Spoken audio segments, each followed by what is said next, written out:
목요일 4부는 경제 이야기 해보는 시간입니다. 오늘은 부동산입니다. 정확히는 부동산 피해 관련 내용이고요. 강서구 화곡동은 빌라가 특히 많은 지역인데요. 이곳에 빌라 수십 채를 보유하던 갭 투자자 강모 씨로 알려져 있습니다. 이 사람이 하루아침에 자취를 감추면서 그 피해를 세입자들이 고스란히 받고 있는 실정입니다. 이른바 화곡동 강 씨를 추적한 시사인의 김동인 기자 스튜디오에 모셨습니다. 어서 오십시오. 네, 안녕하세요. 시사인 김동인입니다. 예, 시사인 이번 호에 실린 기사던데 네. 화곡동 강씨 추적기. 네. 이분을 찾아 나선 이유가 뭡니까? 일단 저희가 4월 말에 5월 달에 저희 제보를 하나 좀 받게 됐어요. 예. 실제 피해자분 제보였고. 예. 이제 핵심은 이거였습니다. 집주인이 갑자기 사라졌는데 예. 이 집주인이 알고 보니까 수십 채를 가지고 있더라. 그리고 이 피해자들이 모이기 시작했다라는 건데 뭐 일단 이 피해자들이 보통 그 세입자들이 모인다는 것 자체가 사실 좀 드문 경우거든요. 예. 그래서 이제 접근을 하게 됐고 피해자 얘기를 좀 들어보니까 5월 말에 이제 접근을 했고요. 거기서 이제 오프라인 모임에 저도 이제 직접 가서 보고 이제 한 달 정도 이제 취재를 계속 이어가게 됐습니다. 예.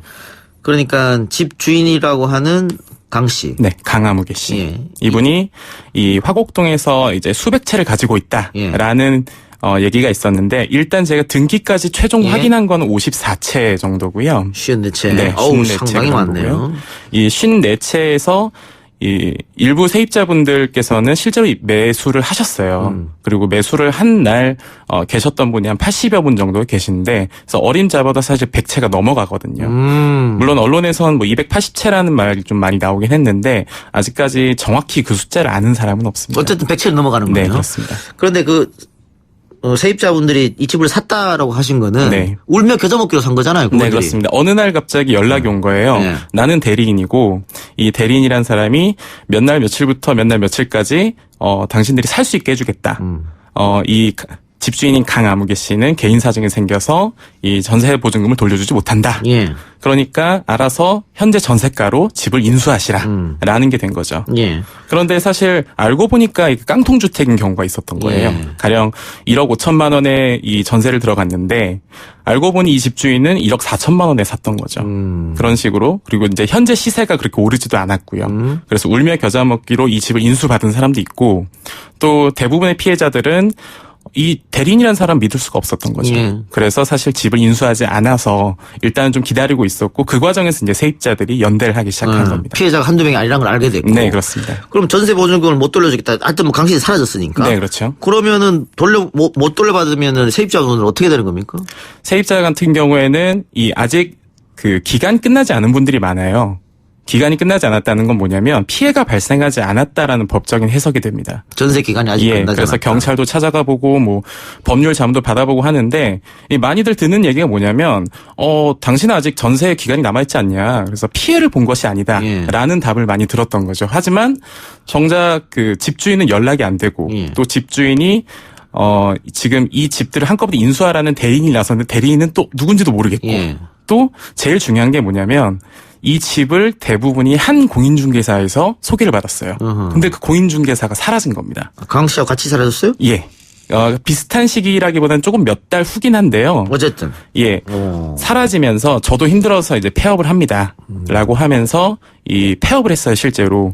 그러면서 이 대리인이라는 사람이 나타나게 된 거죠. 때문에 강 씨가 어디 있는지 또 전체 피해 그 가구 수가 총 몇 가구인지 이런 것들을 아는 인물이 이 공인중개사 조아무개 씨인데 이 조 씨가 사라지면서 사실은 현재 그 집주인의 행방이 묘연해진 거죠. 그러니까 어쨌든 전세 기간이 남아있다 하더라도 네. 언젠가는 기간이 지날 테고 그렇죠. 그렇게 되면 전세 보증금을 떼일 확률도 높아지는 거고 네, 그렇습니다. 그렇게 되는 거지 않습니까? 예. 그래서 마지못해서 울며 겨자 먹기로 이 집을 산 사람도 있을 거고. 네, 그렇습니다. 근데 이렇게 된 게 그 100몇 채, 200몇 채 어쨌든 확실한 건 모릅니다만 네. 그 집주인이라는 사람이 갭 투자를 한 거잖아요. 네, 그렇죠. 갭 투자가 뭐 어떤 건지 약간 설명이 필요할 것 같아요. 이 갭 투자라는 것은요, 2010년대 초반부터 이 등장하기 시작한 건데 예. 여기서 중요한 건 전세가율이라는 겁니다. 한마디로 집 가격에 비해서 전세가 어느 정도 비율이냐라는 건데요. 1억 5천을 예로 들어서 설명을 드릴게요. 예. 전세가가 1억 5천이고 그런데 알고 보니까 매매가도 1억 5천이에요. 예. 그럼 전세가율은 100%가 됩니다. 예. 그런데 서울에 있는 웬만한 아파트들은 너무 비싸요. 6억짜리 집이 있는데 이런 서울 아파트의 평균 전세가율은 60% 정도거든요.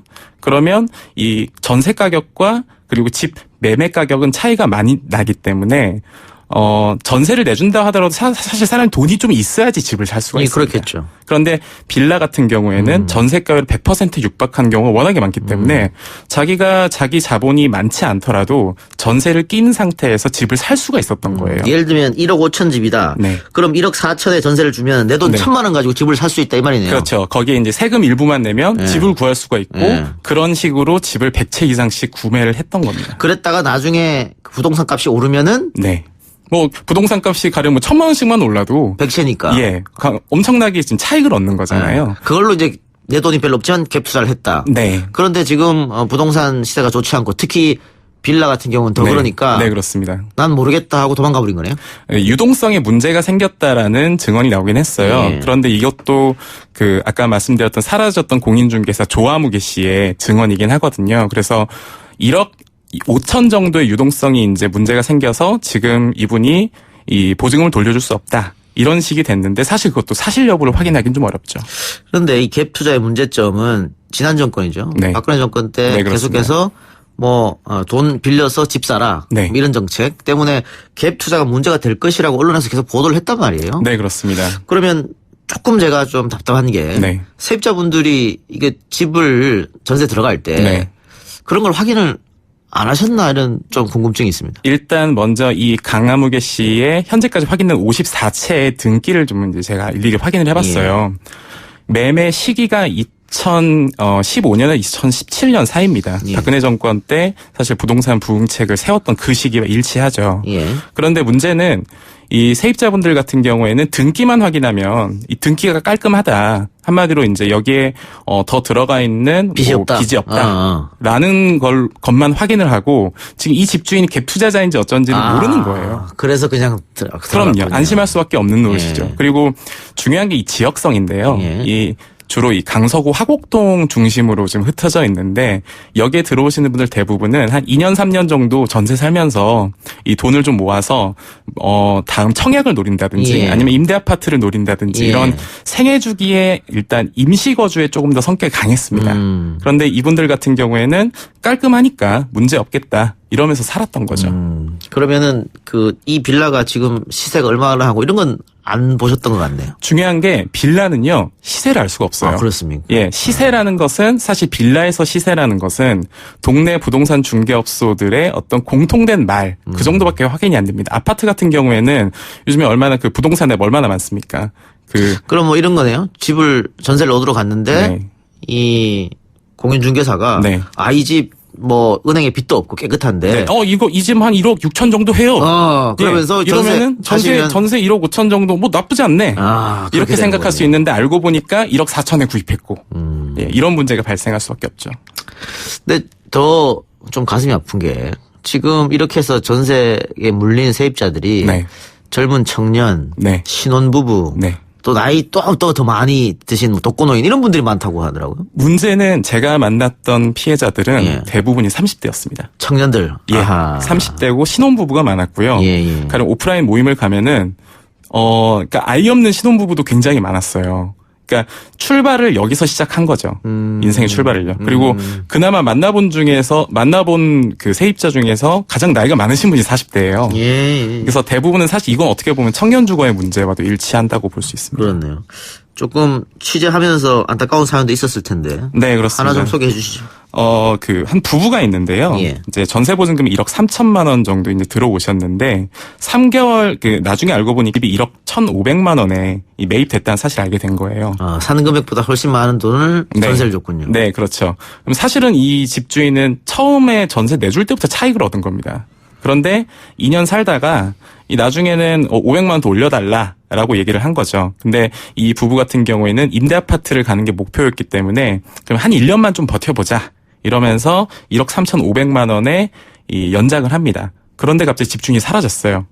동시에 임대 아파트도 당첨이 됐는데 그래서 원래는 올해 5월에 들어가야 되는데 아하. 사실 이 기회를 다 놓치게 된 거죠. 지금 돈이 묶여 있으니까. 그렇죠. 지금 문제가 또 몇 가지가 있는 게 집주인이 바뀐 경우도 있습니다. 이 바뀐 경우 중에서 이 강아무개 씨가 4월 달부터는 아예 제3자에게 이제 집을 밀어주기 시작해요. 한마디로 이 추가 투자금 없이 집을 살 수 있게 해줬던 거죠. 다른 사람들에게 이 집을 처분하려고요. 그런데 바뀐 집주인이 이 처음에는 내가 집을 인수하게 됐고 뭐 안심하고 살아도 된다라고 하더니 어느 날 갑자기 또 이 새 집주인이 사라집니다. 그러면서 갑자기 채권자들이 찾아오기 시작해요. 집을. 알고 보니까 수배당하던 사람이었던 거죠. 근데 그런 식으로 사실 세입자들은 집주인이 어떤 경제 문제가 있는지 예. 또 어떻게 바뀌었는지 이런 정보가 아무것도 없어요. 예. 그래서 이 부분이 지금 제도상의 문제로도 지적이 될 수 있을 것 같습니다. 예. 사회에 이제 막 나서려는 사람들인데. 네. 이렇게 큰 돈이 지금 사라질 위기에 처해서. 네, 그렇죠. 상당히 피해가 좀 큰 것 같습니다. 네. 우리 발판님께서, 팟빵 게시판에 동탄에는 임모라는 사람이 300채 한 것도 있습니다라고 하는데. 동탄 같은 경우에는 제가 동탄 지금 소를 제기한 상태예요. 동탄에도 이제 아파트 경매로 이제 몰아붙이면서 문제가 하나 됐는데 이 현재 동탄은 그나마 나은 게 뭐냐면 공시지가가 좀 올라 있는 상태입니다. 그래서 사실 경매로 내놓더라도 세입자분들께서 조금 그만큼의 전세 금액을 좀 회수할 수 있는 가능성이 좀 높은 상태예요. 하지만 빌라는 경매에 내놓으면 가격이 훅 떨어지거든요. 예. 그래서 화곡동 쪽이 조금 더 피해가 크고 동탄 쪽 변호하시는 분도 만났는데 만나서 하는 얘기가 여기는 우리 이쪽은 그나마 낫지 화곡동은 더 큰 문제일 거다 이렇게 얘기하시더라고요. 그러면 동탄, 화곡동 뿐만 아니고. 네. 갭 투자 피해가 더 있을 것 같습니다. 예, 왜냐하면 이 피해자분들이 서로 모이는 어떤 오픈 카톡방이 있습니다. 왜냐하면은 새로운 사람들을 좀 새로운 피해자가 있을까봐 오픈 카톡방을 열어놨는데 이 오픈 카톡방에 갑자기 다른 지역 사람들이 등장하기 시작하는 거예요. 그래서 우리 동네에도 이런 사람이 있습니다. 이런 식으로요. 그런 가장 대표적인 케이스가 이제 화곡동에도 또 다른 피해자 그룹이 나타났고요. 또 경기도 오산에서도 나타났고 지금 이렇게 세입자들이 연대하는 방식이 너무 처음이다 보니까 현재 이 화곡동 세입자들의 어떤 연대 방식이 지금 이제 다른 이 세입자들에게도 하나의 어떤 샘플이 되고 있는 상황인 거죠. 수원 메탄에도 있습니다. 그리고 댓글에도 막 여기저기에서 네. 피해를 보고 있다는 댓글이 지금 속출하고 있는데. 그러네요. 예. 아직 전세 기간이 끝나지 않는 분들 중에는 이 사건을 모르는 세입자도 분명히 있을 수 있을 거고. 네. 그래서 피해는 더 늘어날 수 있는 거고. 예, 지지난주에 또 연락이 왔대요. 새로 또 몇몇 피해자들이 등장했다. 그래서 전혀 모르고 있던 분들도 확실히 있더라고요. 예. 법으로 할 수 있는 방법은 없습니까? 당장 법으로 취할 수 있는 조치가 있는지 조금 알아봤는데요. 예. 일단은 두 가지가 있습니다. 먼저 세입자분들 중에서 기간이 끝난 분들 같은 경우에는 이 전세금 반환 소송을 일단은 할 수 있어요. 네. 하지만 그러려면은 소송을 하려면은 일단 강씨. 예, 강씨에게 소송을 하려면 기간이 일단 끝나야 되지 않겠습니까? 예. 그러면 끝나기 전에는 뭐 대응할 수 있는 방법이 없는 것 아니냐? 예. 인데 일단 임차 계약, 임대차 계약을 취소하는 어떤 반환 소송을 제기는 할 수 있는데요. 예. 소송을 제기한 분들이 몇 분 계시긴 한데 현재 지금 송달이 안 됩니다. 강씨가 사라졌으니까. 예, 그렇죠. 그리고 또 나중에 나타난다 하더라도 네. 저는 갖고 있는 돈이 아무것도 없습니다라고 하면 사실 소송에서 이긴다 한들. 이긴다 한들 사실 그럴 경우에는 경매 처분으로 들어가게 되는데요. 예. 물론 이제 이 임대차보호법상 1순위가 되긴 합니다. 전세권자 예. 같은 경우에는요. 하지만 빌라라는 주거 특성상 조금 떨어진 가격에 매매가 팔릴 될 수밖에 경우에는 없다. 네. 그리고 무엇보다 시간이 오래 걸려서 이 과정에 지치는 세입자들이 좀 많아서 지금 그게 지금 가장 안타깝습니다. 그렇네요. 최근 정부가 전세금 반환 보증 특례를 전국으로 확대하겠다 이런 발표를 했는데. 네, 그렇습니다. 전세금 반환 보증 특례 이건 어떤 겁니까? 간단하게 설명드리면요. 전세금 반환 보증제도라는 게 있습니다. 예. 이게 한마디로 주택도시보증공사에서 예. 이 보증을 서주는 거예요. 예. 물론 여기서의 보증을 서준다는 것은 임대인, 즉 집주인의 보증을 서주겠다라는 거예요. 집주인에게 문제 생기면 우리가 돌려주겠다. 예. 이런 강씨 사건처럼 집주인이 문제가 생겨서 전세금을 반환 못하면 우리 네. 공사가 대신 해주겠다 이거잖아요. 네, 그렇습니다. 쉽게 얘기하면. 일단은 우리가 해주겠다. 예. 그리고 나서 돈을 돌려받는 거는 우리가 이제 알아서 처리하겠다는 방식이에요. 이걸 이제 보험으로 조금 헷갈리시는 분이 있는데 예. 뭐 일종의 보험이긴 합니다. 예. 그런데 원래 이 반환 보증에 가입을 하려면 이 전세 기간에 1년 이내에 가입을 해야 돼요. 보통은 이제 2년 정도 전세 계약을 하잖아요. 예. 그러면 전세 계약을 하고 1년 이내에 가입을 해야 되는데 그 기간을 이 전세 기간이 끝나기 전 6개월 전까지는 할 수 있게 해주겠다. 한마디로 1년 6개월까지는 가입을 할 수 있게 되는 겁니다. 아, 그게 이제 그래서 특례자가 붙었군요. 네, 그렇습니다. 예전엔 특례 지역에서만 이 정책이 펼쳐졌는데 그걸 예. 전국적으로 확대를 한 겁니다. 그런데 문제는 이겁니다. 지금 화곡동 세입자분들 같은 경우에는 이 혜택을 못 받아요. 문제가 왜요? 뭐냐면 예. 임대인, 즉 집주인이 이 HUG, 그러니까 주택도시보증공사로부터 채무가 없어야 됩니다. 그런데 알고 보니까 이 주택도시보증공사가 지금 임대인 강 씨에게 이 채권이 지금 생긴 상태예요. 한마디로 몇몇 집들이 문제가 생겨서 대신 보증금을 먼저 내줬던 거죠. 어허. 그렇기 때문에 지금 빚이 있는 거예요. 강 씨는 예. 주택도시보증공사에게. 예. 하지만 이 강 씨의 집에 사는 다른 사람들은요. 현재 강 씨가 주택도시보증공사에게 빚이 있기 때문에 당신들은 가입을 할 수가 없습니다. 이럴 가능성이 굉장히 높은 상황입니다. 예. 심사 과정에서 탈락할 가능성이 좀 높은 거죠. 근데 제가 지금 관련해서 자료를 보고 있는데 지금 HUG의 전세금 반환 보증 가입 건수가 네. 아파트는 70%가 넘는데 이 빌라 포함해서 다세대 주택은 13%, 네. 오피스텔은 6.2%, 네. 연립주택은 1.5%.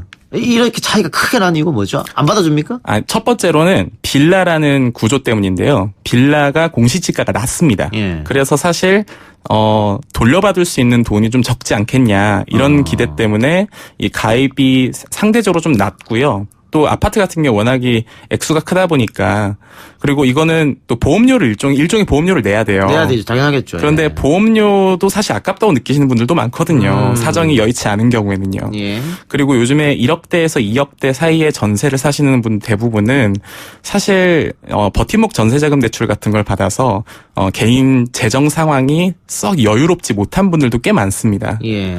그리고 제도 자체를 모르는 경우도 워낙이 많았고요.